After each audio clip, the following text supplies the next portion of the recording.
एक कथा सुनाए। दो कन्याएं थीं छोटी छोटी, बहुत ध्यान से सुनना। एक राजा की बेटी थी और एक ब्राह्मण की बेटी थी। दोनों सखा थीं, आपस में मित्र थीं। एक बार राजा के यहां पर एक संत का आगमन हुआ, तो संत शालिग्राम भगवान की सेवा कर रहे थे।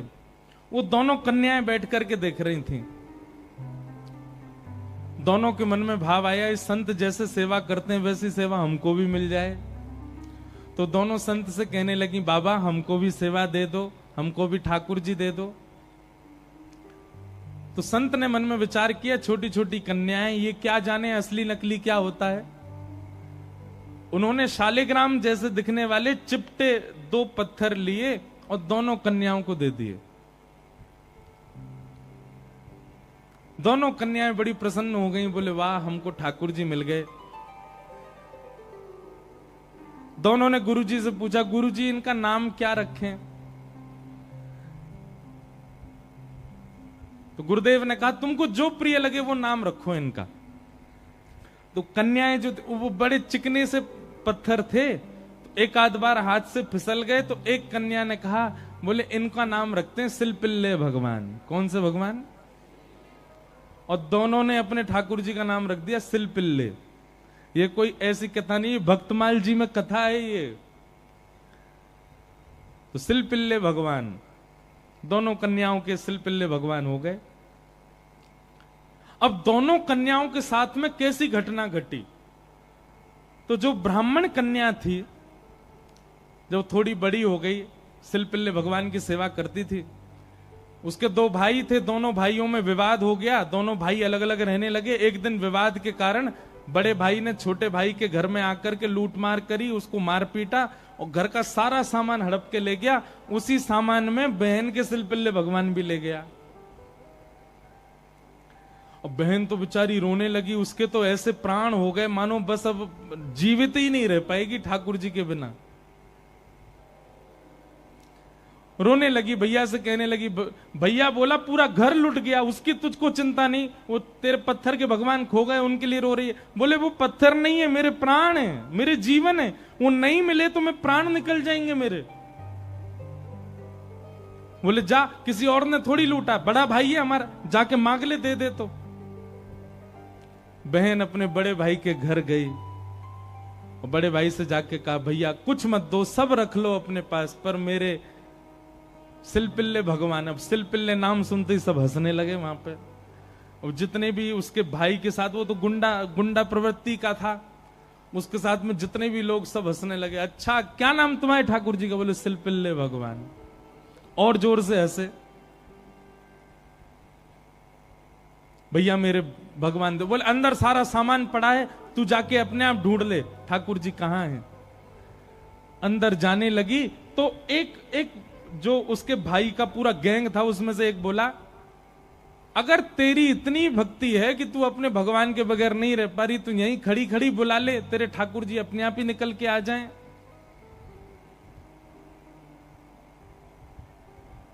ये बात उसके प्रेम पर मानो प्रश्न चिन्ह लग गया। वह भी मन में सोचने लगी, मैं बचपन से सेवा कर रही हूं सिलपिल्ले को, कभी अपने हृदय से दूर नहीं करती, पर आज इसकी बात से मुझको ऐसा लग रहा है कि मैं तो प्रेम करती हूं, पर वो प्रेम करते हैं कि नहीं, आज उसका भी पता चल जाए। और बाहर खड़े खड़े करुण क्रंदन करते हुए, भाव निमग्न होते हुए, नेत्रों से अविरल अश्रुधार गिर रही है। हां नाथ, हां मेरे सिलपिल्ले नाथ, मेरे पास आ जाओ। दोनों भुजा उठा करके जैसे ही रुदन करने लगी, कक्ष में से वो सामान्य सा पत्थर जिसकी वर्षों से सेवा कर रही थी, वो अपने आप उछट करके आया और उस कन्या के हृदय से आकर के लग गया। बोलो सिलपिल्ले भगवान की। और महाराज ये देख करके भाई और उसका जो पूरा गैंग था, वो सब आश्चर्यचकित हो गए। परिणाम ये हुआ कि सब लोगों ने अपनी सब सामग्री जो उसके भाई की लूट ली थी, सब इकट्ठी करके दे आए। बोले भैया हम तो ऐसे ही समझते थे, पर आज वास्तव में हमने भक्ति का दर्शन किया।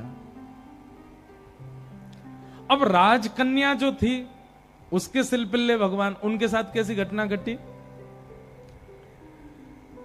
कन्या का विवाह हुआ और जिस पुरुष के साथ में विवाह हुआ वो किसी भी रूप से भक्त नहीं था, ना वो भक्त था ना उसका परिवार भक्त था। कन्या ने विवाह के लिए मना तो किया पर माता पिता नहीं माने, विवाह कर दिया। अब वो तो बस अपने सिलपिल्ले भगवान को हृदय से लगा के रहे, बोले कि मुझे पता है ये मेरा पति और ये परिवार पूरा जो है ये बिल्कुल भी भक्ति भाव इनके चित्त में नहीं है, पर नाथ बस आप मेरे साथ रहोगे तो मैं पूरा जीवन निकाल लूंगी। अब जिससे उसका ब्याह हुआ था वो तो काम क्रोध लोभ मोह सब था उसके अंदर, वो तो इसी कारण से विवाह कर रहा था, भोग वृत्ति थी उसकी। लेकिन कन्या के चित्त में यह भाव था कि भाई ये वैष्णव नहीं है, इसको तो मैं स्पर्श भी नहीं करने दूं अपना।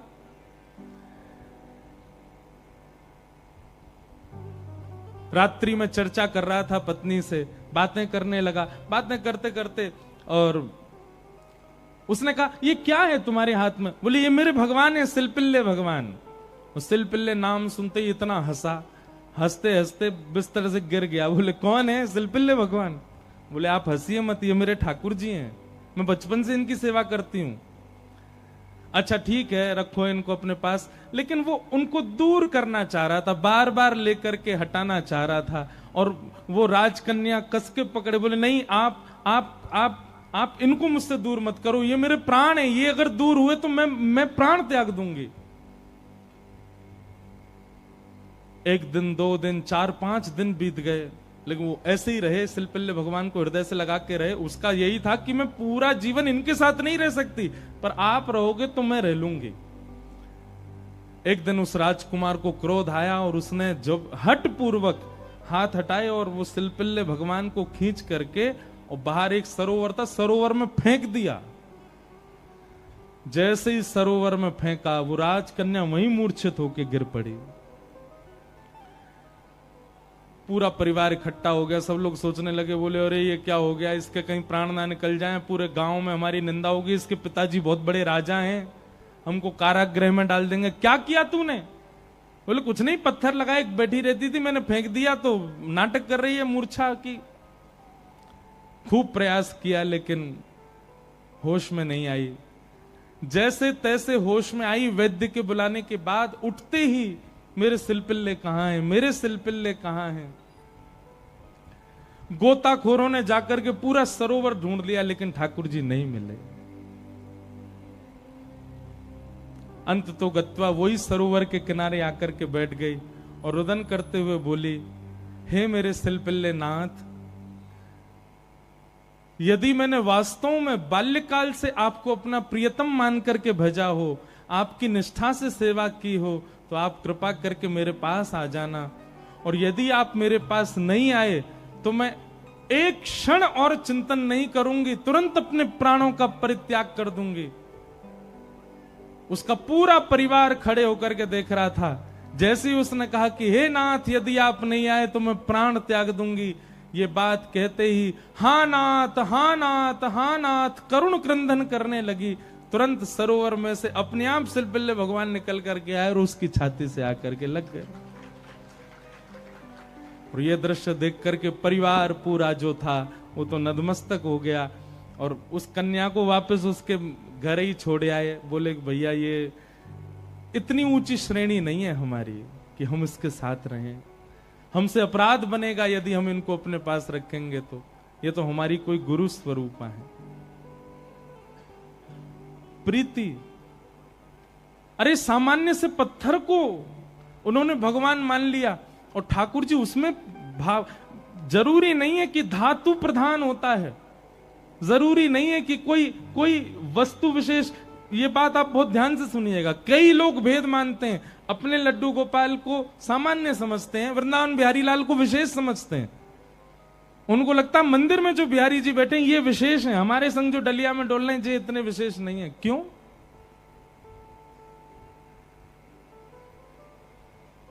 ये भेद दृष्टि मत रखो। वो बिहारी जी जितने श्रेष्ठ हैं उतने ही श्रेष्ठ आपके ठाकुर जी हैं। ये विश्वास प्रगाढ़ रखो अपने ठाकुर जी के प्रति, ये भाव प्रगाढ़ रखो। तो भैया संसार में हर वो वस्तु चली जाएगी आपसे दूर जिसको आप स्नेह भरी दृष्टि से देख लोगे। इसलिए स्नेह भरी दृष्टि से देखना है तो केवल ठाकुर जी को, उनकी लीला को, उनके धाम को, उनके प्रसाद को और उनके जनों को ही देखो। और या फिर जिससे स्नेह हो रहा हो, चाहे वो पुत्र हो, पुत्री हो, माता हो, पिता हो, मित्र हो, यार हो, कोई भी हो, उसको भगवत भक्त बनाओ। क्योंकि भगवत भक्त बनने के बाद उससे स्नेह हो तो भी वो स्थिर तो रहेगा। आप वैष्णव हैं और वो संसारी है, तो कोई भी संबंध क्यों ना हो स्थिर नहीं रहेगा, जाएगा। चला चलेति संसारे धर्म एको ही निश्चल। तो लक्ष्मी की बात हो रही है। लक्ष्मी ही रुक्मिणी जी के रूप में आई और उनका विवाह भगवान श्री कृष्ण के साथ हुआ। आगे भागवत जी में सिमंतक उपाख्यान सुनाया गया। भगवान का दूसरा विवाह जामवंत की पुत्री जामवती के साथ में हुआ। जामवती के उपरांत भगवान का तीसरा विवाह सत्यभामा जी के साथ में हुआ और भगवान का चतुर्थ विवाह हमारी वृंदावन की रस रानी, हमारी वृंदावन की साक्षात रस स्वरूपा श्याम सुंदर श्री यमुना मैया के साथ में हुआ। बोलो यमुना मैया की जय। एक बात हमारी बहुत ध्यान से सुनो, हम वैसे तो कथा में बोलते ही हैं। वृंदावन जाति बंधुओं कुछ नियम है, उन नियमों का पालन किया करो। सबसे पहला, वृंदावन जाते ही सबसे पहले तो वहां के अपनी गाड़ी से उतर के सबसे पहले तो भूमि जहां से वृंदावन प्रारंभ होता है वहीं वृंदावन को प्रणाम किया करो।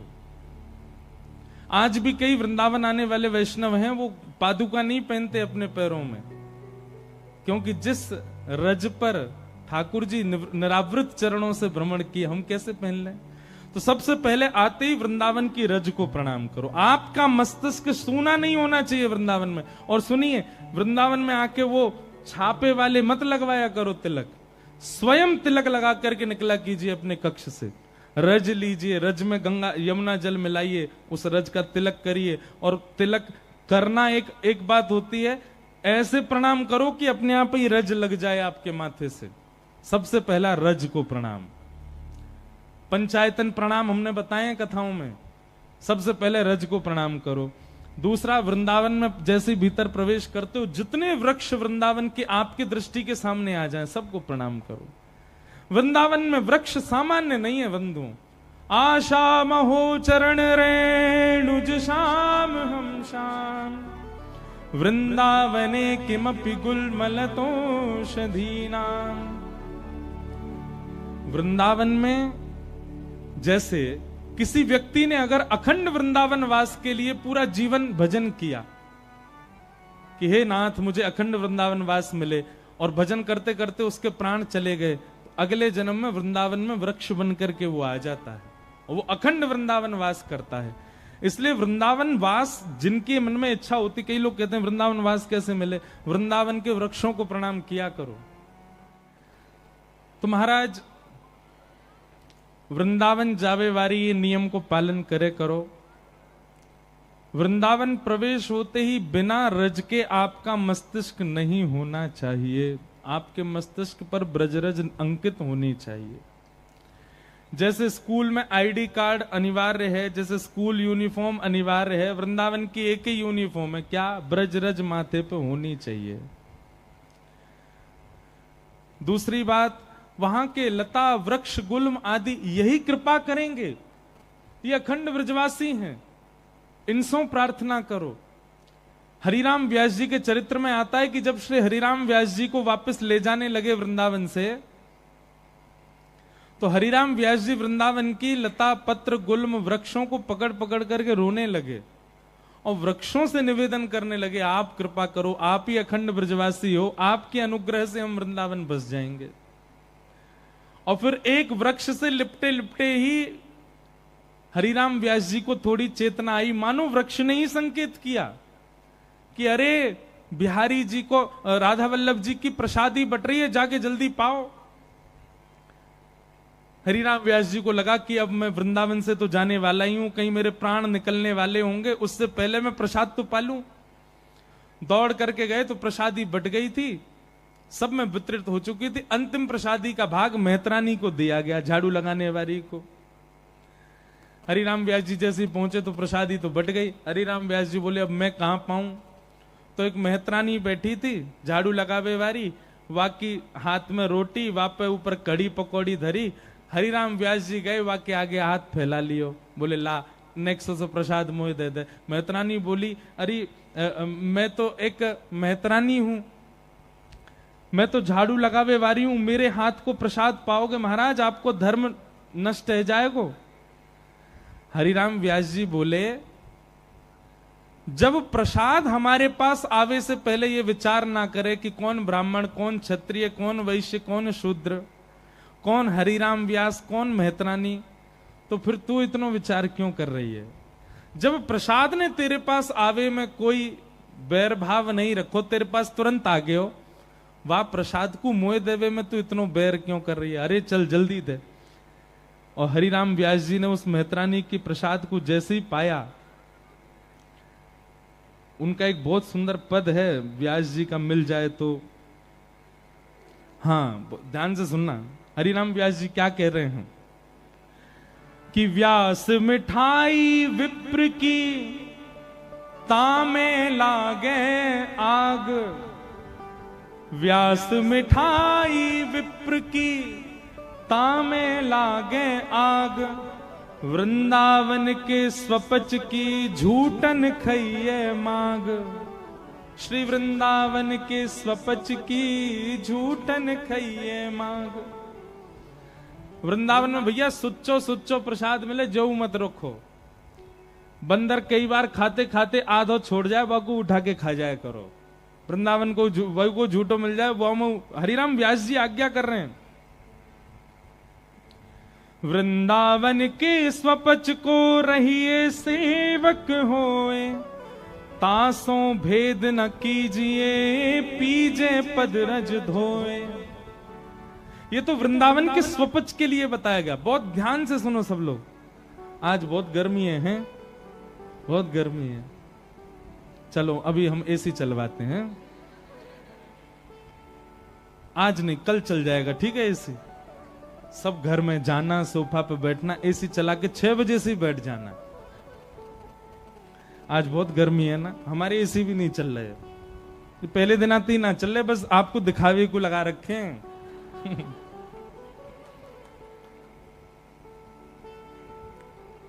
भैया वृंदावन की महिमा सुन लो। व्यास मिठाई विप्र की तामे लागे आग, वृंदावन के स्वपच की झूठन खइये माग। वृंदावन के स्वपच को, स्वपच किसको कहते हैं, जिसको हम जातियों में, वैसे तो जाति वृंदावन में खत्म हो जाती है, पर फिर भी जो बिल्कुल ऐसे कहते हैं नीची जाति है, वैसे कोई नीची नहीं होती। जात पात पूछे नहीं को, हरि को भजे सो हरि को हो। लेकिन फिर भी महाराज स्वपच का मतलब तो होता है कि जो उल्टा सीधा खाता हो, नहाता धोता भी नहीं हो, बिल्कुल अभद्र सा ही रहता हो, लेकिन वृंदावन का हो। वृंदावन के स्वपच को रहिए सेवक होए, तासों भेद न कीजिए, पीजे पद रज धोए। महाराज वृंदावन के स्वपच की भी चरण रज धो करके पी लीजिए। क्यों? क्योंकि वृंदावन को है। व्यास कुलीनन कोटि मिली, पंडित लाख 25, स्वपच भक्त की पनही, तुली न तिनके शीस। व्यास सपच बहु तरि गए, एक नाम लवलीन, चढ़े नाब अभिमान की, बूढ़े बहुत कुलीन। अगर किसी को वृंदावन से बहुत प्रीति है ना, तो हमारी एक व्यासपीठ की आज्ञा मानिए। अब की बार वृंदावन जाइएगा तो व्यास वाणी लेकर के आइएगा। क्या लेके आना है? व्यास वाणी। जहां हरिराम व्यास जी के द्वारा कहे गए पद उसमें अंकित हैं। अच्छा, एक बात हम पहले ही बता दें, हरिराम व्यास जी के कई सारे पद ऐसे हैं, उनको पढ़ोगे तो आपको मन में जो है घबराहट हो सकती है, लेकिन वृंदावन की रीति यदि समझनी हो तो अब की बार वृंदावन जाइए और व्यास वाणी लेकर के आइए। अति सुंदर पद हैं व्यास जी के।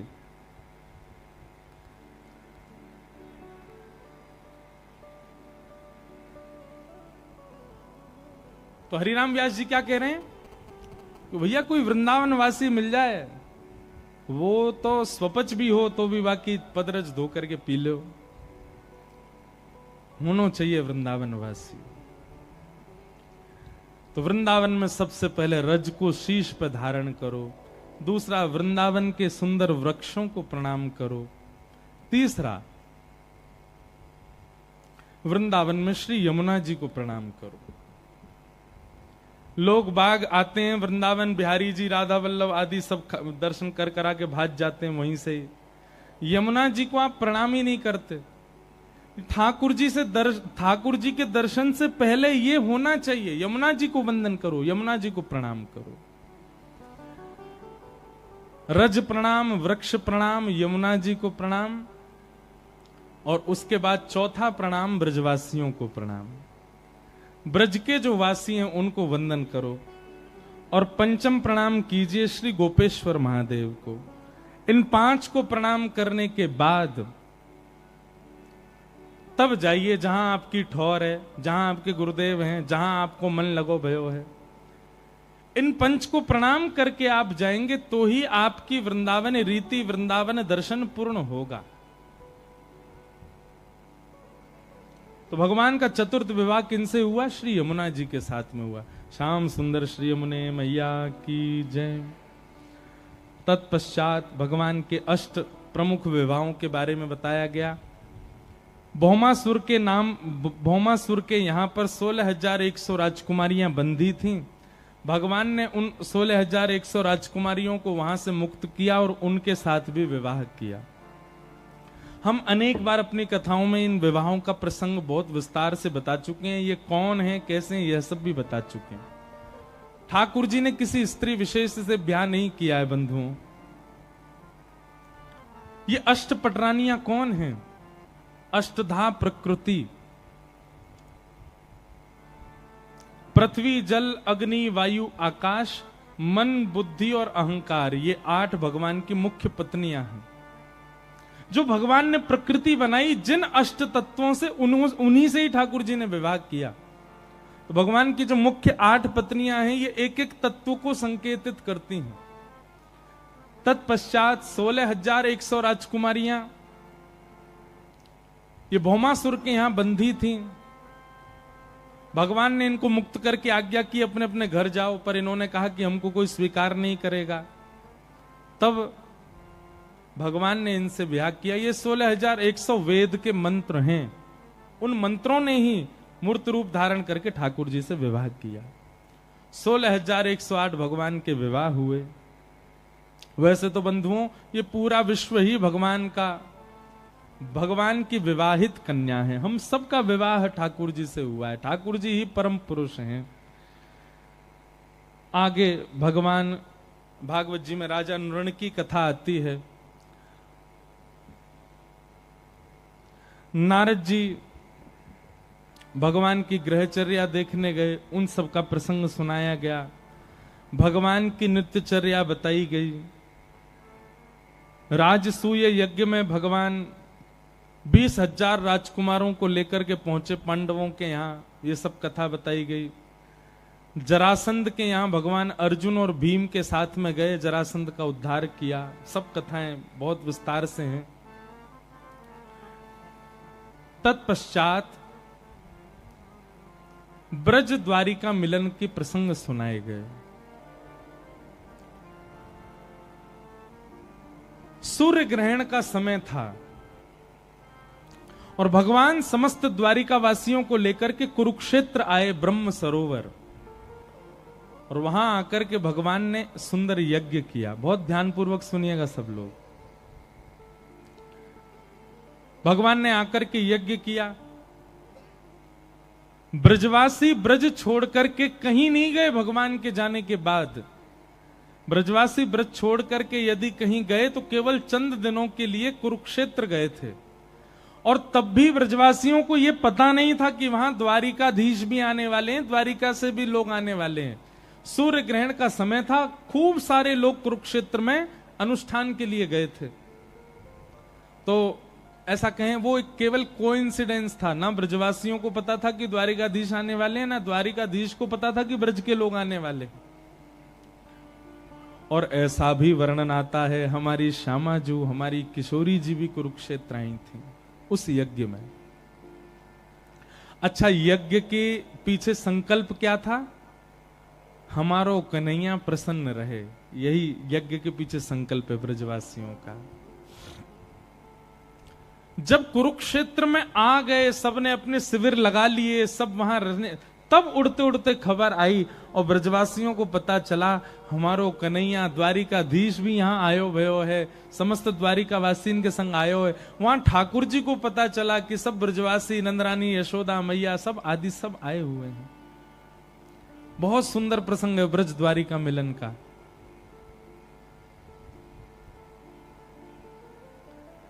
जैसे ही ब्रजवासियों को पता चला कि हमारो कन्हैया आयो है, नंद बाबा, यशोदा मैया, सब ब्रजवासी सब रोने लगे। बोले बाबा जल्दी चलो ना, कन्हैया से मिलके हमें दूर से देखे आएंगे। अब तो हमको पता चल गया कि राजा धीराज महाराज बन गए हो, लेकिन हमको कहीं दूर से ही दिख जाएगा, वहीं से देख के वाकु निहार के आ जाएंगे हम तो।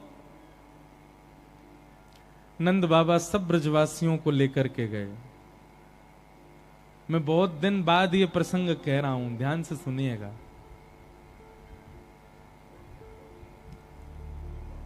सूर्य ग्रहण का समय था, ठाकुर जी की अर्चना चल रही थी। भगवान एक सिंहासन पर बैठे हैं और अनेक ब्राह्मण सन्मुख खड़े होकर के कोई तुलसी से अर्चना कर रहे हैं, कोई पुष्पों से अर्चना कर रहे हैं। भगवान का वेद ध्वनियों से अर्चन चल रहा था। तभी किसी ने जाकर के कान में बताया, बोले लाला, हे द्वारिकाधीश, ब्रज से आपके माता पिता नंद बाबा और यशोदा मैया और सब ग्वाल वाल आए हैं। ठाकुर जी की अर्चना चल रही थी। जैसे ही भगवान ने सुना यशोदा मैया आई हैं, नंद बाबा आए हैं, ग्वाल बाल आए हैं, अब वहां तो असंख्य भीड़ लगी थी सामने, ठाकुर जी को दिखाई नहीं दी। भगवान तो भूल गए मेरी अर्चना चल रही है। ठाकुर जी तो उछक करके ढूंढने लगे, कहां है यशोदा मैया, कहां है नंद बाबा। और जैसे ही सामने भीड़ में अति वृद्धा श्री यशोदा मैया को आज 100 वर्ष बाद ठाकुर जी ने देखा। यशोदा मैया को जैसे ही देखा, ठाकुर जी तो भूल गए, अर्चना वर्चना सब, अनुष्ठान सब भूल गए। बड़े बड़े वेदज्ञ खड़े थे, सबके सामने ठाकुर जी सिंहासन से कूद पड़े और दौड़ करके गए, यशोदा मैया के अंक में जाकर के लिपट गए। जा दिन से ठाकुर जी ब्रजमंडल छोड़ के गए हैं, यशोदा मैया की नेत्रों की ज्योति थोड़ी कमजोर हो गई है, अब मैया को ज्यादा दिखाई नहीं देता है, हाथ पकड़ करके चल रही हैं। और तभी ठाकुर जी गए दौड़ करके और जाके यशोदा मैया को अपने अंक में भर लिया। कन्हैया के अंक में आते ही यशोदा मैया ने अपने हस्त कमल से ठाकुर जी के मस्तिष्क को, गालों को, नाक को, आंख को, होठ को, सब अंग स्पर्श करके, और यशोदा मैया कह रही, लाला इतने बरस है गए, तू अभी तक छोटो ही है, तेरो स्पर्श तो अबू ऐसा लगे कि अबू गैया चरा के आयो दिखे। लाला मुझे लगे द्वारिका में तेरो ध्यान ना रखे लोग हैं, तू तो अबू पत्रो दुबरो सोई है। बंधुओं, ठाकुर जी अब सामान्य नहीं है। 16,108 विवाह हो चुके हैं भगवान के पुत्र हो चुके हैं, पुत्रों के पुत्र भी हो चुके हैं, मतलब दादाजी बन चुके हैं ठाकुर जी। लेकिन हमारे शास्त्र आज्ञा करते हैं कि भगवान श्री कृष्ण की आयु सदा 16 वर्ष की रहती है। ठाकुर जी कभी 16 वर्ष से ऊपर के नहीं होते। लेकिन आज यशोदा मैया को देख करके ठाकुर जी इतने भाव में चले गए, इतने भाव में चले गए। वहां सब राजा खड़े हैं, मंत्री खड़े हैं, भगवान की पटरानियां खड़ी हैं, भगवान की पुत्र वधुएं खड़ी हैं, भगवान की पौत्र वधुएं भी खड़ी हैं।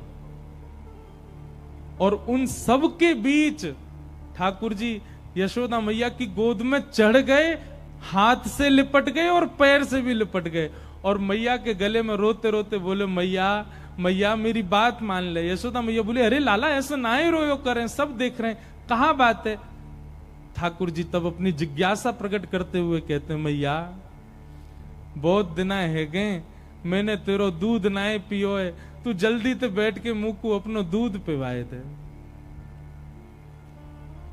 और कुरुक्षेत्र की उस सभा में सबके बीच राजाधिराज महाराज द्वारिकाधीश यशोदा मैया की गोद में लेटे हैं। पत्नियां देख रही हैं, पुत्र वधुएं देख रही हैं, पौत्र वधु देख रहे हैं, बड़े बड़े राजा, बड़े बड़े वेदज्ञ, बड़े बड़े मनीषी सामने हाथ में स्वर्ण थाल लिए ठाकुर जी की अर्चना करने के लिए खड़े हैं। और यहां ठाकुर जी एक नन्हे से बालक की भांति यशोदा मैया के आंचल में प्रवेश कर रहे हैं और बार बार कह रहे हैं, मुंह को अपनो दूध पिवाए दे मैया।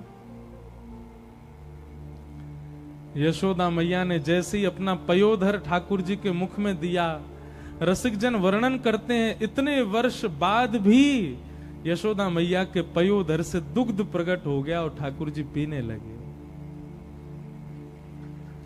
बंधुओं, इस छवि का दर्शन, इस छवि का अनुभव करके हृदय कई बार विदीर्ण सा हो जाता है कि कैसा कैसा प्रेम है ठाकुर जी का यशोदा मैया से। मुकुट दूर फेंक दिया ठाकुर जी ने, अपने राजकीय वस्त्र नन्हे से बालक के भांति हो गए ठाकुर जी। सब द्वारिकावासी घुटनों पर बैठ गए हैं, सब यशोदा मैया को सजल नेत्रों से देख रहे हैं, हाथ जोड़ करके बैठे हैं। यह है जगत नियंता द्वारिकाधीश की मां यशोदा।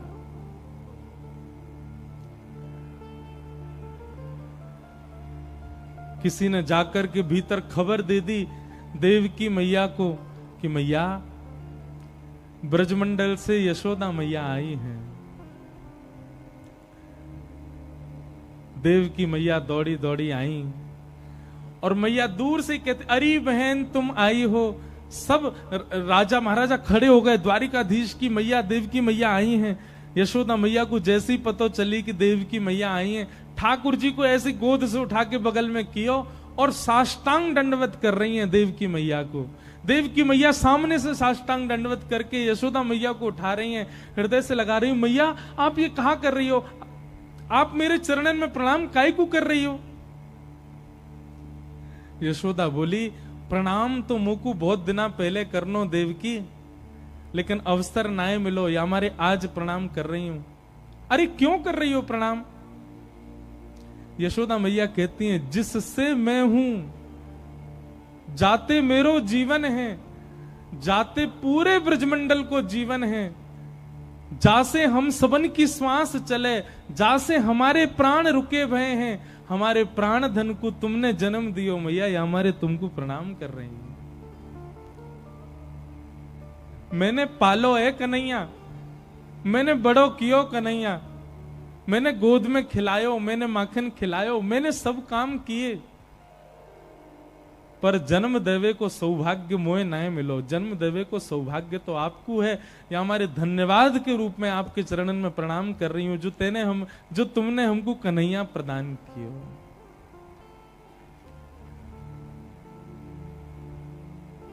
एक अलग ही वातावरण हो चुका है, अनुष्ठान आदि सब रह गए, सब बस प्रेमाश्रु में डूबे हुए हैं। पूरी द्वारिका नगरी वहां कुरुक्षेत्र में बस रुदन कर रही है इस प्रेम को देख करके। ठाकुर जी नन्हे से बालक के भांति दूर बैठे हैं। कोई ने जाकर के कान में हल्के से कह दी, बोले लाला तो को पता है श्री जी भी आई हैं। और जैसे ही ठाकुर जी ने सुनी श्री जी आई हैं, तुरंत ठाकुर जी उठ करके खड़े है गए और बिना किसी को बोले, बिना किसी को बताए सीधे निकल पड़े और बस पूछने लगे, श्री जी कहां हैं, श्री जी कहां हैं, श्री जी नहीं आई मौसम मिलवे। तब मधुमंगल, श्रीदामा आदि सब सखा मिले, सबको ठाकुर जी ने अपने अंक में भर लिया। सबसे पूछने लगे, श्री जी कहाँ हैं? बोले वे अपने शिविर में विराज रही हैं। यहां श्री जी सब सखियन के संग बैठी हैं। और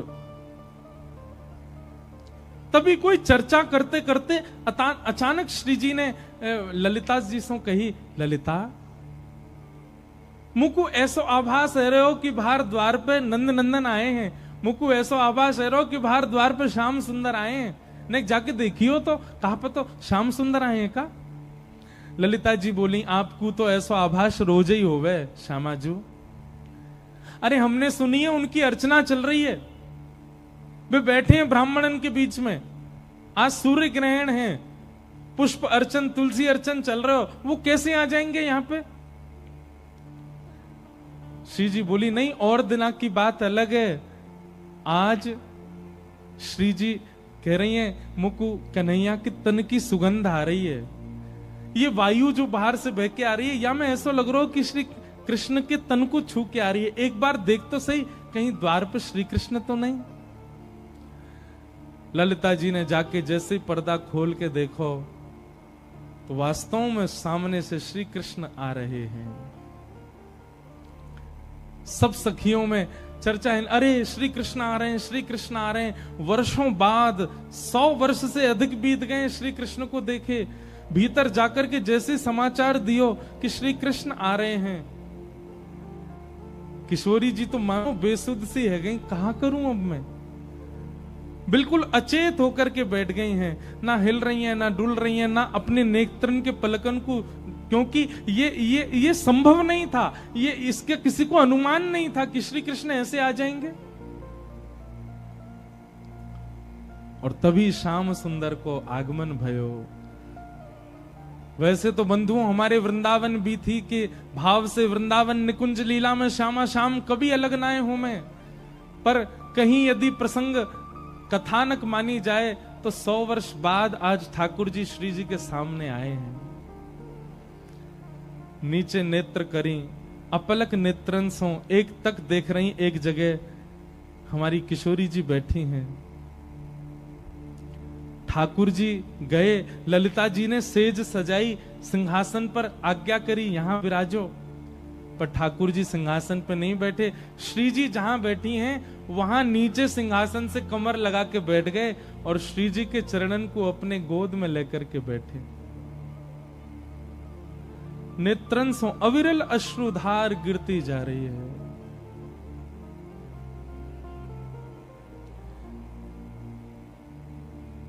राधे राधे करुणामयी कृष्ण प्यारी, मेरी सुधली जो श्री वृषभानु दुलारी, मेरी सुधली जो श्री वृषभानु दुलारी। ये स्तुति स्वयं ठाकुर जी गाते हैं, आज भी बरसाने में रोज गाई जाती है किशोरी जी के आगे, पर इस स्तुति के मूल गायक पता कौन है? स्वयं ठाकुर जी हैं। हे मनोहारिणी रासेश्वरी रस रूपा, हे मनोहारिणी रासेश्वरी रस रूपा, हे मनोहारिणी रासेश्वरी रस रूपा, हे मनोहारिणी रासेश्वरी रस रूपा, ब्रज विलासनी ब्रज वासिनी ब्रज की भूपा, ब्रज विलासनी ब्रज वासिन ब्रज की भूपा, ललितादिक सहचरी सर्वज्ञ स्वरूपा ललितादिक सहचरी सर्वज्ञ स्वरूपा मेरी सुदली जो श्री वृषभानु दुलारी मेरी सुदली जो श्री वृषभानु। ठाकुर जी किशोरी जी के चरणन को गोद में लेके बैठे। किशोरी जी अब भी बिल्कुल अचेत हैं, उनको पता नहीं चल रही है ये है का रहे हो है। और ठाकुर जी किशोरी जी के चरणन को लेकर के बार बार अपने शीश से नवा रहे हैं, अपने नेत्रन के जल से किशोरी जी के श्री चरणन में अश्रुबिंद बिंदन से मानो उनके चरण धो रहे हैं। अचानक श्री जी को ललिता जी ने इशारा कियो, बोले श्री जी श्याम सुंदर चरणन में बैठे हैं। श्री जी को होश आयो, तुरंत उठ करके आपने ठाकुर जी को उठायो और उठा करके सेज पे बिठायो और कही, अरे ललिते, अरे विशाखा, आज बहुत दिनान में हमारे प्राण वापस आए हैं, चलो इनको ब्रज को श्रृंगार तो करें। बड़ो द्वारिका को श्रृंगार कर लियो ने पुनः इनको नंद नंदन तो बनावे। और श्री जी ने अपनी श्रृंगार पेटिका खोली है और श्रृंगार पेटिका से लेकर के सुंदर सुंदर श्रृंगार निकाल करके ठाकुर जी को वनमाली, वृंदावन वनमाली भेष बना रहे हैं। आहा, द्वारिकाधीश तो राजकीय श्रृंगार में रहते हैं ना, पर किशोरी जी आज ठाकुर जी को सुंदर सिर पर पाग पहनाई है, पाग पहना करके सुंदर मोतीन की लड़ धारण कराई है, सुंदर राजकीय वस्त्र उतार करके सामान्य सी धोती धारण कराई है, कमर में कारी कमरी बांधी है, गले में वैजंती माला पहना दी है, हार श्रृंगार के, गुलाब के, कमल के और भांति भांति के सुंदर सुगंधित पुष्प गले में धारण कराए हैं। केसर चंदन घिसकर के श्री विशाखा जी लेकर के आई हैं। किशोरी जी ने अपनी उंगली से ही पत्रावली को श्रृंगार श्री ठाकुर जी को किया है। और श्रृंगार करवे के बाद में अब जैसे ही काजर लगावे की बारी आई, श्री ठाकुर जी के लिए कोई नवीन काजर नहीं, अपने नेत्रन कोई काजर निकाल करके श्री ठाकुर जी के नेत्रन में पधरा रहे हैं। और संपूर्ण श्रृंगार करवे के बाद श्री जी ने जैसे ही ठाकुर जी को आलिंगन कियो, अपने ही तन के इत्र से ठाकुर जी को सुगंधित कर दियो। और सब सखियन से बोली, आज बहुत दिनान में श्याम सुंदर आए, रास बिहार तो होना चाहिए। और सब सखीन के मध्य में श्री ठाकुर जी और किशोरी जी पुनः रास बिहार कर रहे हैं। द्वारिकाधीश के संग में श्री श्री जी को रास बिहार रहे हो।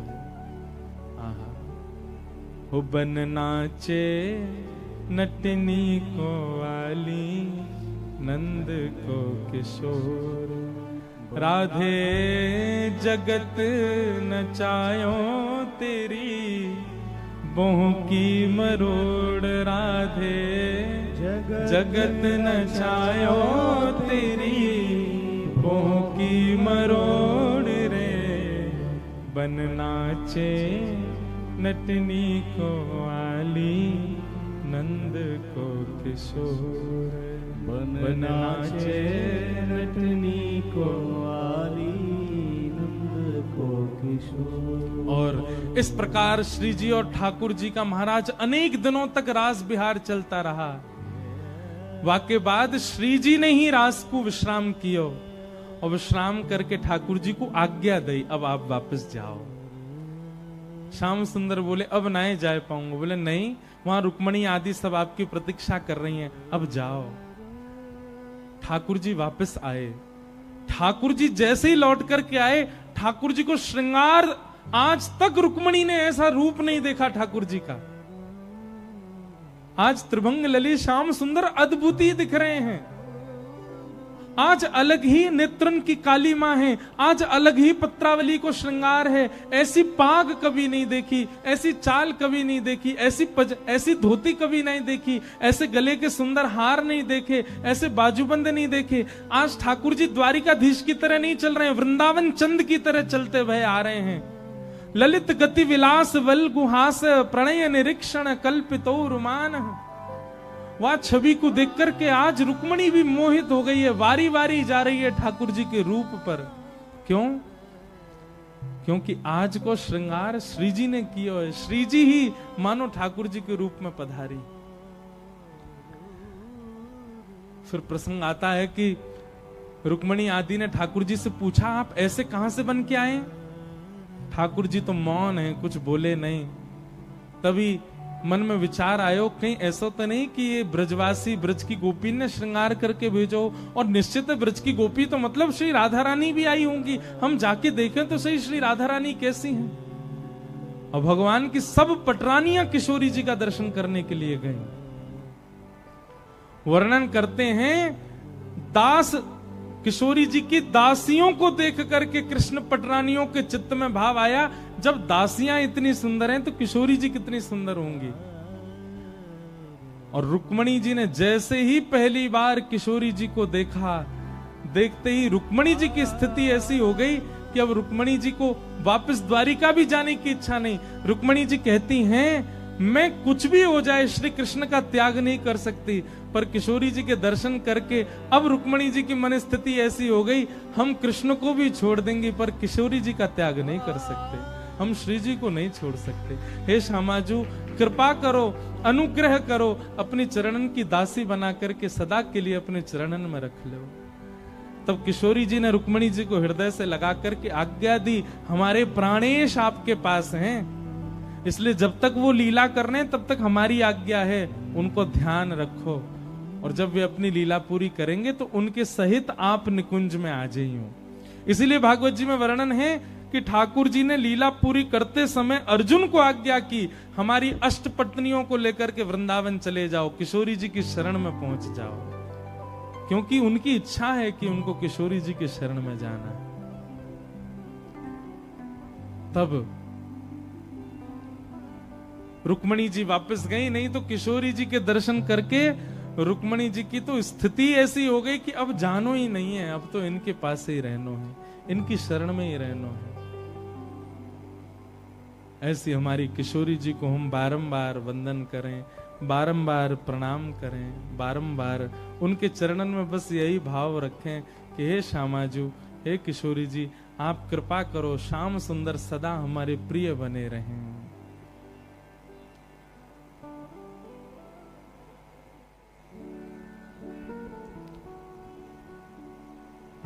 आज कहनी तो हमको द्वारिका लीला थी, पर हमसे श्री जी का ही स्मरण हो रहा है बार बार।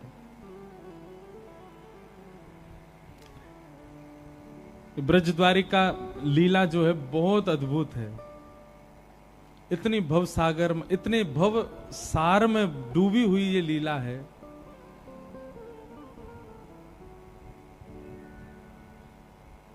श्री जी से बस यही प्रार्थना की, हे श्री जी, ये कथा तो विश्राम हो जाएगी, बस आप हमारे चित्त में प्रेम का वो सागर भर दो।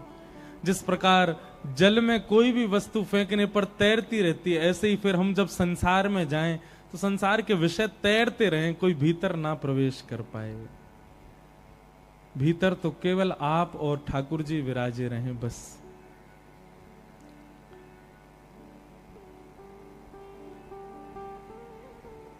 सूर्य ग्रहण की संपूर्ण लीला सुनाई गई। आगे भागवत जी में सुदामा चरित्र सुनाया। किसी ने पूछा भी कि हमको भी सुदामा जी की तरह ठाकुर जी का मित्र बनना हो तो हम क्या करें। सुदामा जी के अंदर 3 गुण हैं, विरक्तिंद्रिय, प्रशांतात्मा और जितेंद्रिय। ठाकुर जी के यदि सखा बनना चाहते हैं तो आप अपने अंदर 3 लक्षण लेकर के आओ। सबसे पहला विरक्तिंद्रिय। विरक्तिंद्रिय का मतलब क्या होता है? बहुत ध्यान पूर्वक सुनिए सब लोग। ठाकुर जी से यदि आप सख्य भाव चाहते हैं, नवदा भक्ति, 9 प्रकार की भक्ति होती है। कितने प्रकार की भक्ति होती है? कितने लोगों को याद है नवदा भक्ति? हाथ ऊपर करो।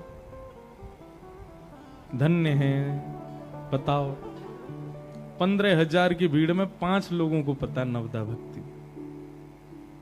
याद करो इसको बैठ के। श्रवणम कीर्तनम विष्णु, स्मरणम पाद सेवनम, अर्चनम वंदनम, दास्यम सख्य आत्मनिवेदनम। कल कथा दोबारा लाइव में सुन लेना, वहां से लिख लेना इसको, नवदा भक्ति याद कीजिए। और एक एक करके 9 सोपान चढ़ने हैं आपको। सबसे पहली भक्ति का नाम क्या है? श्रवणम। सुनो, ठाकुर जी की जितनी हो सके लीलाएं सुनो। अभी पता है क्या हुआ? अभी आप कई इतने युवा आते हैं कथा में, सब सुनने में खूब रुचि बढ़ा रहे हैं, अच्छी बात है, सुनो। ये सबसे पहली भक्ति है, श्रवणम। पर श्रवण के बाद श्रवण तक सीमित मत रहो। श्रवण के बाद क्या? जिसको सुना है, जिसकी लीलाएं सुनी है, अब उसका क्या करो? कीर्तनम। कीर्तनम का मतलब क्या है? अब उसके गुणगान गाओ, चलते फिरते, उठते बैठते, जागते सोते। जिस देश में, जिस वेश में, परवेश में रहो, राधा रमण, राधा रमण, राधा रमण कहो। जिस काम में, जिस धाम में, जिस नाम में रहो, राधा रमण, राधा रमण, राधा रमण कहो। जिनकी लीला आप सुनते हो, उनका फिर चिंतन करके कीर्तन करो। ये दूसरी भक्ति है। कीर्तन का मतलब क्या होता है? जहां पर व्यक्ति अपने तन की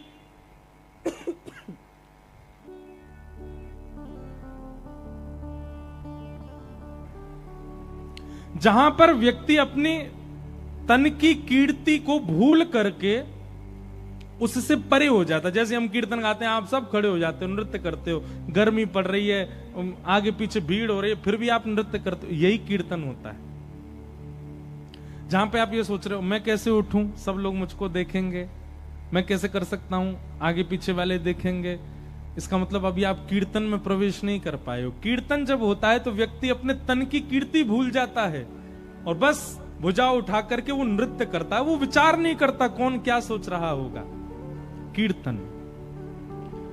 तो प्रथम भक्ति श्रवणम, दूसरी भक्ति कीर्तनम, तीसरी भक्ति स्मरणम। श्रवणम कीर्तनम विष्णु, स्मरणम, भगवान का स्मरण करो। किसी ने मुझसे पूछा कि हम इंजीनियर हैं, हम बहुत व्यस्त रहते हैं, हमारे बहुत काम है, हम इतनी सेवा नहीं कर पाते ठाकुर जी की, तो क्या करें? स्मरण तो कर सकते हो ना। अन्यथा मत लीजिएगा बात को। आप कितने भी व्यस्त होते हुए, कितने भी पढ़ाई का बोझ होते हुए, कितनी भी चीजें जीवन में होते हुए, सबसे पहले आप ठाकुर जी की भक्ति क्यों छोड़ देते हो? बच्चों से पूछो, आप क्यों नहीं करते? बहुत प्रेशर है पढ़ाई का। आप ठाकुर जी का भजन क्यों नहीं करते? महाराज कहां समय हम पे, सुबह निकलते हैं, रात को आते हैं, घर लौट करके इतना काम हमारे जीवन। मतलब आपने एक चीज देखी, व्यक्ति का स्वभाव है कि वो व्यस्त होते ही, बर्डन होते ही सबसे पहले छोड़ता किसको है? ठाकुर जी की भक्ति को।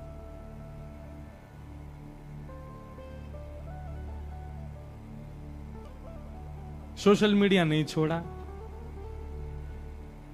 जिससे प्रेम करते हैं उससे बात करना नहीं छोड़ा, उसका चिंतन करना नहीं छोड़ा,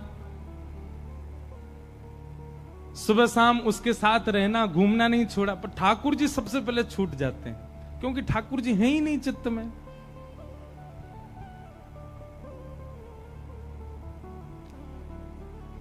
कई पंजाब के बच्चे ज्यादातर विदेश जाते रहते हैं, जब भी मिलने आएंगे, महाराज जी अब क्या करें, अभी तक तो खूब भजन करते, अब विदेश जा रहे हैं। मैंने कि तो अब वहां कैसे करेंगे? मतलब आपके पास फर्स्ट प्रायोरिटी में छोड़ने के लिए सबसे पहले कौन है? ठाकुर जी। कि कुछ भी होगा उनको छोड़ा जाएगा। मीराबाई की प्रायोरिटी में सब थे कि कुछ भी होगा सब छोड़ दूंगे, पर ठाकुर जी नहीं। चाहे जो हो जाए ठाकुर जी नहीं छूट सकते मुझसे। ऐसी भक्ति करो चाहे जो हो जाए, ठाकुर जी नहीं छूटने चाहिए, चाहे संसार छूट जाए। हमारे लिए सबसे पहले अधर धरे ठाकुर जी। कुछ भी ऐसा होगा जो हमारे विपरीत है हमारे जीवन से, ये छूट जाएंगे, इनको किनारे कर देंगे हम। नहीं, चाहे जो हो जाए ठाकुर जी को मत छोड़ो, उनकी स्मृति मत छोड़ो।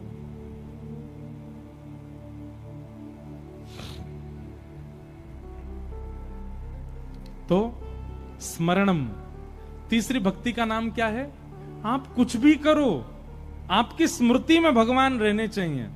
आप इंजीनियर हो, आप डॉक्टर हो, आप चार्टर्ड अकाउंटेंट हो, आप सिविल में जॉब करते हो, आपके चिंतन में ठाकुर जी रहने चाहिए। जरूरी नहीं है फिर आपको सेवा ही करनी है, जरूरी नहीं है फिर आपको नाम जप ही करना है, जरूरी नहीं है आपकी माला होनी चाहिए। आपके चिंतन में ठाकुर जी रहें, बस स्मृति में रहने चाहिए ठाकुर जी। अर्जुन ने कोई माला नहीं जपी थी वहां पर, ठाकुर जी अभी धनुष नहीं चला सकता, 11 माला तो हो जाए मेरी पहले पूरी। भगवान बोलेंगे सामने वाला मार देगा तुझको। अर्जुन से भगवान ने क्या कहा? युद्ध कर, पर मेरी स्मृति के साथ में कर।